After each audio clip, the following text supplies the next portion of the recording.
What is up everybody, my name is Harry from Pharmaquatics. Here you'll get tips, reviews, and research-based best practices for all you casual fish keepers out there. Today we're going to assume that you chose this 5-gallon tank for your beta, and here are 10 modifications that you can do to make sure that this home is even better for your beta.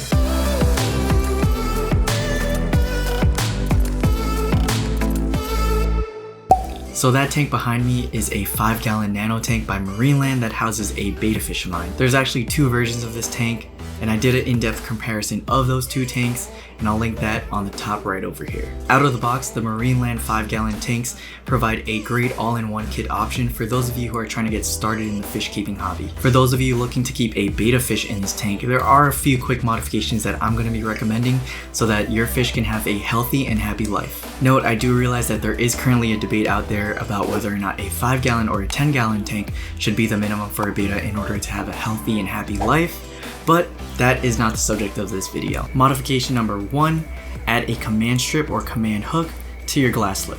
While the minimalist design of this tank is really aesthetically pleasing, it can be pretty cumbersome taking that lid on and off. While adding adhesive hooks like these are a good option, command strips and command hooks are more affordable and they're also more discreet. I personally recommend you get the clear command hooks or command strips because it provides as less of an eyesore on the tank. And as you could see here, taking the lid on and off or sliding it back and forth for cleaning, feeding, or any other maintenance becomes a breeze. Modification number 2 is to put a pre-filter sponge on the output nozzle of your filtration system. Beta fish prefer little to no flow in their tank, and this pre-filter sponge can accomplish just that. Adding a pre-filter sponge will allow adequate diffusion of that output of water from the filter without having to sacrifice the flow rate. So the amount of water you're filtering doesn't have to take a hit. You could get pre-filter sponges like these for really cheap on Amazon for packs of 8, packs of 10. I'll link down below the pack of 8 that I got. Modification number 3 is to put holes in the tube that you connect to your power head. While this tank is equipped with a back compartment, which is really good for hiding your heater, your filtration system, and any wiring, the one downside to that is that it is notoriously known for stagnating water back there, according to Amazon reviewers. You ideally want to make sure that there is flow throughout the tank because you don't want any unwelcome buildup back there, as well as any water parameter spikes to hit your tank. And also, since we are going to be putting a heater in that specific compartment, it's important that we have adequate water flow so that that heat can be dissipated appropriately. As you can see here, I used a drill to create the holes in the tube. This, however, might not be the most effective route. I actually learned later on that it's a lot easier to take your tube and get a sharp blade and cut in little V's so that you create diamond slits. Modification number 4 is to add filter floss to the intake hole of your filtration system. Filter floss will provide extra polishing for your water so that it looks crystal clear by adding more mechanical filtration to your system. The important thing to note is that it is really important that you replace this filter floss fairly regularly, but luckily it's really easy to get filter floss in bulk, and it could come in the form of cool batting as well as pillow fill. I'll link down below what I use. So what I actually do is take the black filter sponge that comes with the filtration system and I wrap that with the filter floss. Modification number 5 is to ditch the activated carbon cartridge that comes with your tank. Not only are these cartridges expensive and a hassle to replace, I think if you have a good mechanical and biological filtration system back there, you should be fine. This modification is personal preference, but I think a better route that you can take is just add more plants to your tank. Modification number 6 is to add some form of biological media to your filtration system. Interestingly enough, Marineland claims sufficient biological filtration through the black sponge that they provide with the kit.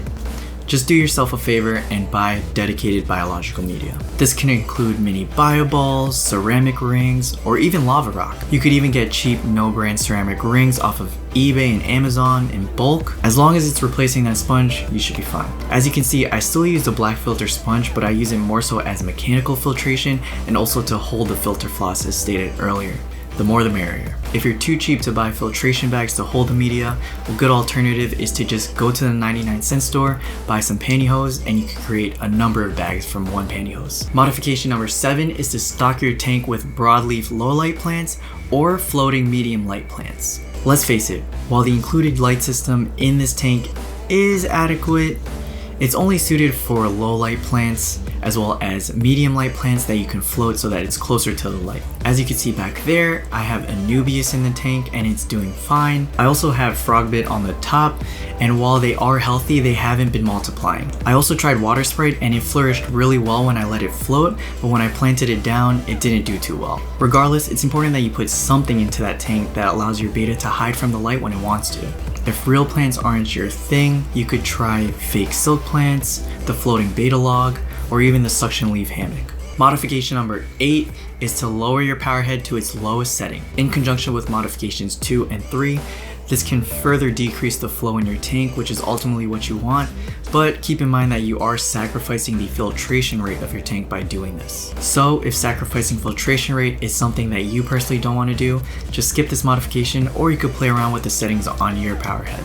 Modification number 9 is to put a 25 watt or 50 watt heater that can fit in the back compartment of your tank. Betas are much happier at warmer water temperatures, and I like to keep my tank between 70 degrees and 80 degrees Fahrenheit. And I love it because I could just set it and forget it, and it keeps the tank at the temperature that I preset it to. And remember, modification number 3 is really important for this step because you want that heat to be dissipated throughout the tank. And lastly, modification number 10 is to add a timer to your LED light. One big benefit of this tank is that the filtration and the light do not share one plug. Having the filtration and the light using separate plugs is often a detail that's overlooked in a lot of these all-in-one kits, and it's really important being able to control your light separately from your filtration system.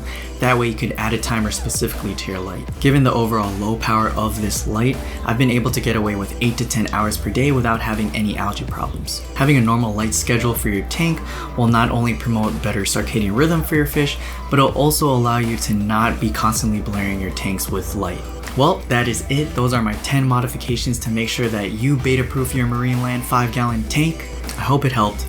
And as always, I linked down below the article that basically says what I said in writing. Comment down below if I missed any modifications for these tanks. Be sure to like, share, and subscribe.